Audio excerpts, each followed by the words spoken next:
Hello, Sakamoto. I'm your principal, Mrs. Enna, and I'm here with you today to celebrate International Dot Day. International Dot Day was inspired by this book, The Dot, by Peter H. Reynolds. Have you ever felt like kind of stuck because you can't do something or you don't feel like you can do something very well, so you just don't want to do it at all? Well, that's the way that Vashti, the main character of this book, feels. She's sort of stuck in a mindset of not being able to do anything. And it's really important that when we're stuck in that mode, stuck in that mindset, we have some kind of motivation to move forward and focus on what we can do. So you're going to see how Vashti gets motivated and what her stuck mindset turns into. All right, so this is The Dot, Peter H. Reynolds. And if you've been with me before on Facebook, then you know that I've read a couple of his books before. Art class was over, but Vashti sat glued to her chair. Her paper was empty.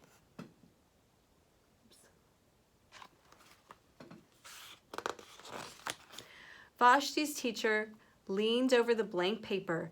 "Ah, a polar bear in a snowstorm," she said. "Very funny," said Vashti.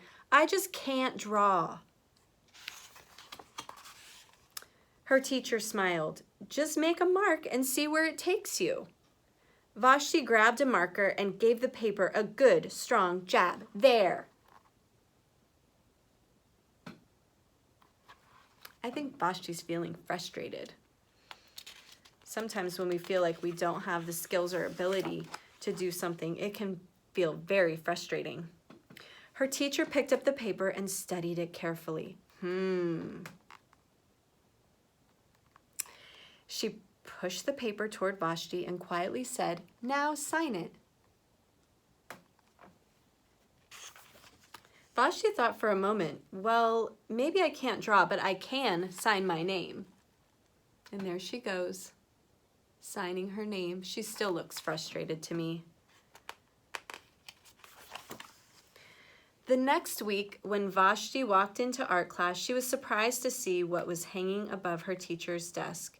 It was the little dot she had drawn, her dot, all framed in swirly gold.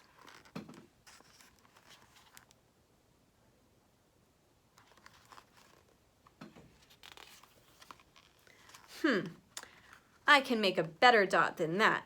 She opened her never-before-used set of watercolors and got to work. So now Vashti is challenging herself and motivating herself to do even better and get more creative.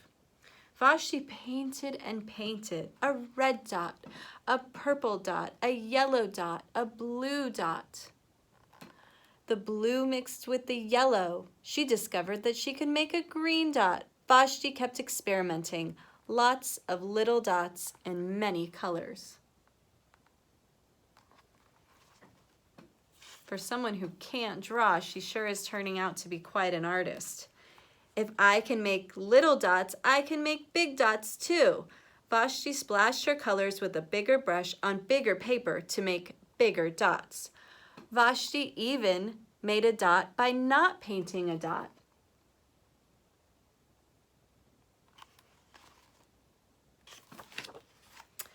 At the school art show a few weeks later, Vashti's many dots made quite a splash. And there they are, displayed in the art gallery.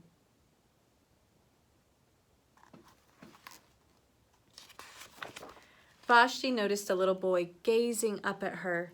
"You're really a great artist. I wish I could draw," he said. "I bet you can," said Vashti. "Me? No, not me. I can't draw a straight line with a ruler." So there he goes with that fixed mindset about what he can't do. But Vashti knows he can do something. Vashti smiled. She handed the boy a blank sheet of paper. "Show me." The boy's pencil shook as he drew his line.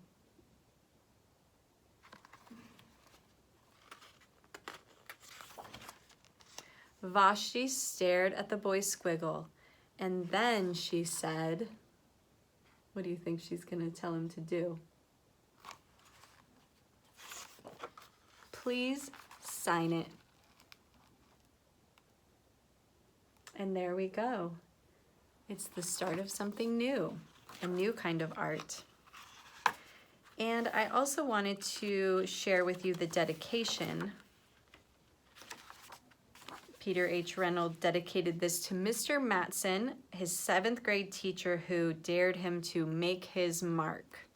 So I love that when authors dedicate their works to teachers, because teachers do have such an influence. That is The Dot by Peter H. Reynolds. There is a website for International Dot Day, thedotclub.org. You can visit.